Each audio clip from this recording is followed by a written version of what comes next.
Bonjour, je discutais avec un chercheur qui s'intéresse à l'histoire de l'astrologie, et j'ai été un peu rapide en disant que Kepler avait pris le contre-pied de Ptolémée au niveau de l'astrologie. Tous les deux, ce sont des astrologues, astronomes, si on peut dire. C'est comme ça qu'on nous les présente. Mais en fait, Kepler est parti dans une mauvaise direction. Vous savez qu'il a privilégié les aspects en astrologie. Il en a même rajouté, comme le quintile, par exemple, selon une théorie des polygones, division par 5, pourquoi pas diviser par 5, qui donne 72 degrés, ce qui n'est pas très très intelligent. Hein. Autant rester quand même à des multiples de 30 degrés, tant qu'à faire. Et il a donc validé les aspects de 60 degrés, de 30 degrés, de 120 degrés, le fameux trigone. Et c'est une erreur majeure, car les seuls aspects qui font sens en astrologie sont les aspects de conjonction, d'opposition et de carré, de quadrature. Le reste, c'est n'importe quoi. Cela dit, que les astronomes aient un intérêt pour d'autres aspects, ça c'est possible. J'ai déjà dit, on est dans le métalangage. Que telle et telle mesure permette à l'astronome de situer un astre par rapport à un autre, c'est son problème, c'est possible. Mais ce n'est pas le problème de l'astrologie. Là encore, il ne faut pas, parce que les aspects, ça existe en astronomie aussi, hein, il ne faut pas récupérer tout ce que font les astronomes pour l'utiliser en astrologie, je l'ai dit 1000 fois. Prenons le cas d'André Barbeau. Dans un texte que j'ai lu récemment, que j'ai lu devant vous, il parlait du trigone Saturne-Neptune de 1965. C'est-à-dire un tiers de Saturne-Neptune, c'est un système qui fait 36 ans. Un tiers de 36 ans, c'est 12 ans. Et un trigone, c'est un tiers d'un cycle.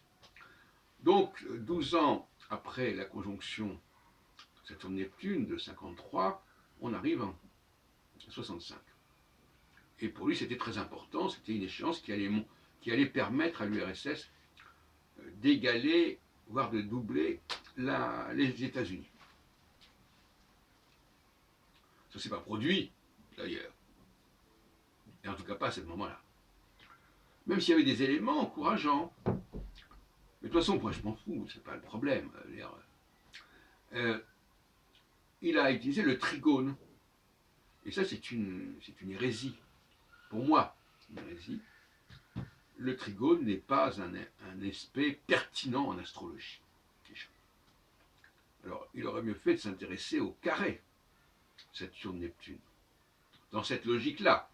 Bon. Et ne pas attendre grand-chose du trigone.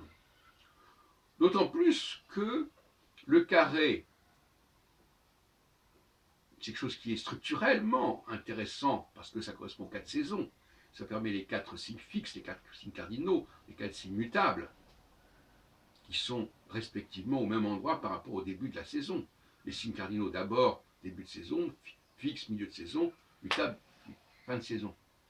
Alors que le trigone, ce sont les 4 éléments, le feu, la terre, l'air et l'eau. Alors, il y a un signe de feu qui est en cardinal, un signe de feu qui est en mutable, un signe de feu qui est en fixe, respectivement, le bélier, le sagittaire et le lion. C'est n'importe quoi. Ça n'a aucune. Au point de vue systémique, ça ne tient pas debout. C'est dispersé, etc. Même si Albert Mazar a accordé de l'importance à ces conjonctions, notamment Jupiter-Saturne, parce que la conjonction Jupiter-Saturne fonctionnait sur la base du trigone, curieusement. Mais oui, parce que deux conjonctions Jupiter-Saturne sont espacées de 120 degrés environ. Voilà. Et donc il a bâti toute une théorie dont je vais parler assez longuement dans différents travaux. Le trigone, le triangle, alors il y avait 200 ans environ